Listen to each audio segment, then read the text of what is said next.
Well, at least it's better than Night Swim. But that is not saying much.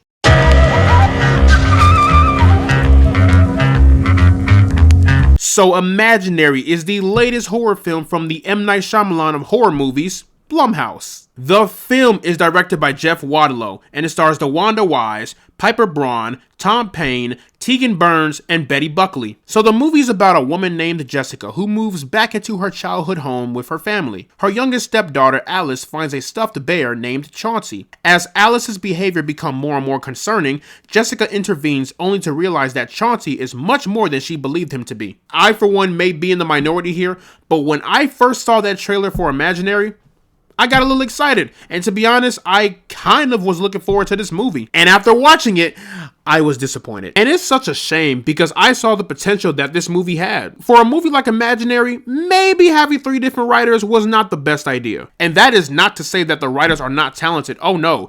It's just that when you have multiple people writing a project, that can lead to just significant creative differences. And unfortunately, that is what we got here with Imaginary. But despite that, there are a few things in this movie that I genuinely liked. To start off, Piper Braun, the little girl, she was incredible in this movie. I thought that she did her absolute hardest to carry this entire film.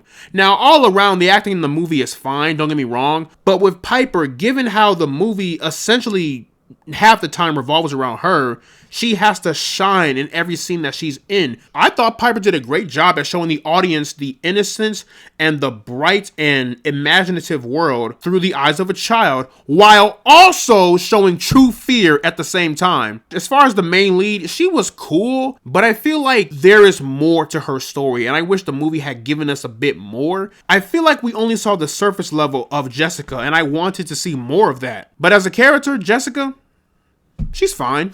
And also, the production in the third act was actually pretty solid, I cannot lie. So, without getting into spoilers, but essentially characters go into this world of imagination, if you will, and the production of this whole world just looked pretty solid. You can tell they put a lot of money towards that. In fact, that is probably where most of the money went.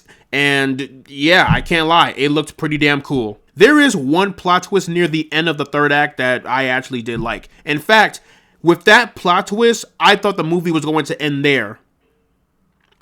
But it didn't. Which now leads me into the problems that I had with this movie. And quite frankly, there are way more problems in this movie than I imagined. First off, this movie took way too long to get to the point. So the movie as a whole is about 1 hour and 45 minutes, right? And I kid you not, this movie took at least a good hour and 10 minutes before shit really started picking up. Yeah, the movie gives you a little bit of its and bits and pieces, like, you know, within the first and the second act.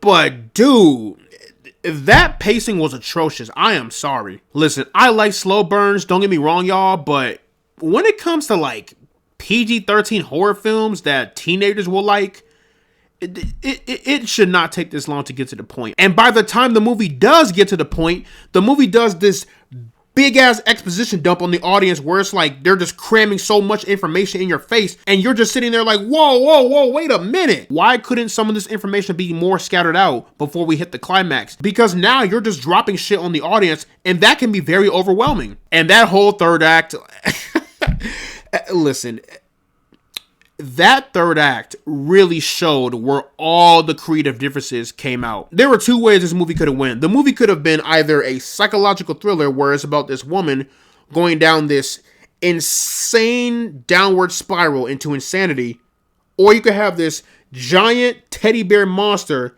eat and slaughter people in the most inhumane and most brutalist way possible. And also in the third act, this is where the plot twist came in, where the movie ends on one plot twist, and it's like, oh, okay, maybe the movie does end here. I would have been fine with that, but then it doesn't.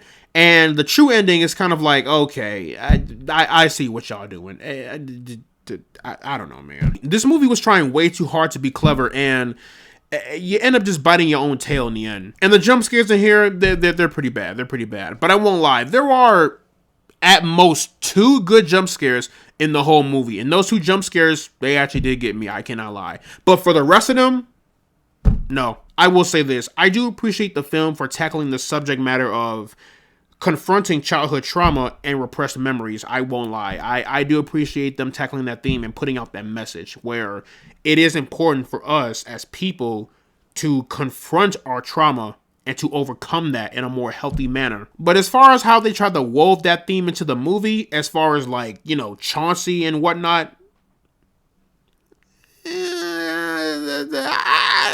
I guess. I don't know if I would have went that route, but that's just me. But in the end, y'all, Imaginary is kind of a disappointment, and I really don't see myself rewatching this anytime soon. Now, I'm sure teenagers will like it, yeah, but for me, as a grown man, nah. But it was pretty cool seeing a Walking Dead alumni in the movie. So, plugging Imaginary into the rank system, I am placing this one into the negative zone. But yeah, y'all, that is pretty much my review for Imaginary. Let me know down in the comment section below what you guys thought about Imaginary. Did you love it? Did you hate it? Was this better than Night Swim to you? What's your favorite Blumhouse horror film? Whatever you thought, let me know down in the comment section below. And as always, guys, leave a like and subscribe if you want to see more, and I will see you all in the next one.